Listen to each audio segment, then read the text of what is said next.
Britain ഇപ്പോൾ നേരിട്ട് റഷ്യക്കെതിരെ രംഗത്തെത്തിയിരിക്കുകയാണ് എന്ന സുപ്രധാന റിപ്പോർട്ടുകൾ പുറത്തുവരുന്നു.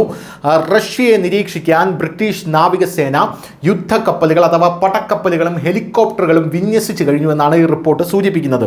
2025 ജൂൺ 25 ബ്രിട്ടീഷ് റോയൽ നേവി പ്രസിദ്ധീകരിച്ച വിവരങ്ങൾ അനുസരിച്ച് 4 ദിവസത്തെ ശ്രദ്ധാകേന്ദ്രീകൃത ഓപ്പറേഷനിൽ ഇംഗ്ലീഷ് ചാനലിലൂടെയും വടക്കൻ കടലിലൂടെയും സഞ്ചരിക്കുന്ന റഷ്യൻ നാവിക കപ്പലുകളെ നിരീക്ഷിക്കുന്നതിനും അകമ്പടി സേവിക്കുന്നതിനുമായി ബ്രിട്ടീഷ് റോയൽ നേവിയുടെ യുദ്ധക്കപ്പലുകളും ഹെലികോപ്റ്ററുകളും സജീവമാക്കിയിട്ടുണ്ട്.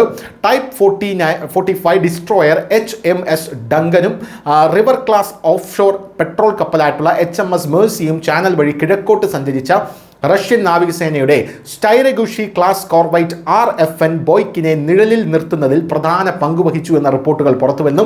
UK ടെറിട്ടോറിയൽ ജലാശയങ്ങൾക്ക് സമീപം റഷ്യൻ നാവിക സാന്നിധ്യം വർദ്ധിച്ചുകൊണ്ടിരിക്കുമ്പോൾ സമുദ്ര സുരക്ഷയ്ക്കും നാറ്റോ ജാഗ്രതയ്ക്കും ബ്രിട്ടീഷ് റോയൽ നേവിയുടെ പ്രതിബദ്ധത ഈ ഉയർന്ന സന്നദ്ധ ദൗത്യം അടിവരയിടുന്നു എന്നാണ് ഈ റിപ്പോർട്ടുകൾ സൂചിപ്പിക്കുന്നത്.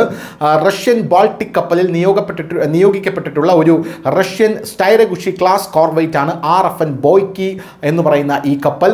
പ്രോജക്ട് 2380 എന്നും ഇത് അറിയപ്പെടുന്നു. മൾട്ടി റോൾ പ്രവർത്തനങ്ങൾക്കായി രൂപകൽപ്പന ചെയ്തിരിക്കുന്ന ഇത് സ്റ്റെൽത്ത് സവിശേഷതകൾ, നൂതന സെൻസറുകൾ, യുറാൻ ആൻറ്റിഷിപ്പ് മിസൈലുകൾ, റെഡറ്റ് സർഫസ് ടു എയർ മിസൈലുകൾ, ടോർപിഡോകൾ, 100 mm നാവിക തോക്ക് എന്നിവ ഉൾപ്പെടുന്ന കരുത്തുറ്റ ഒരു ആയുധ കൂട്ടം എന്ന് തന്നെ നമുക്ക് വിശേഷിപ്പിക്കാവുന്ന സഞ്ചരിക്കുന്ന ഒരു ഐലൻഡ് തന്നെയാണ്.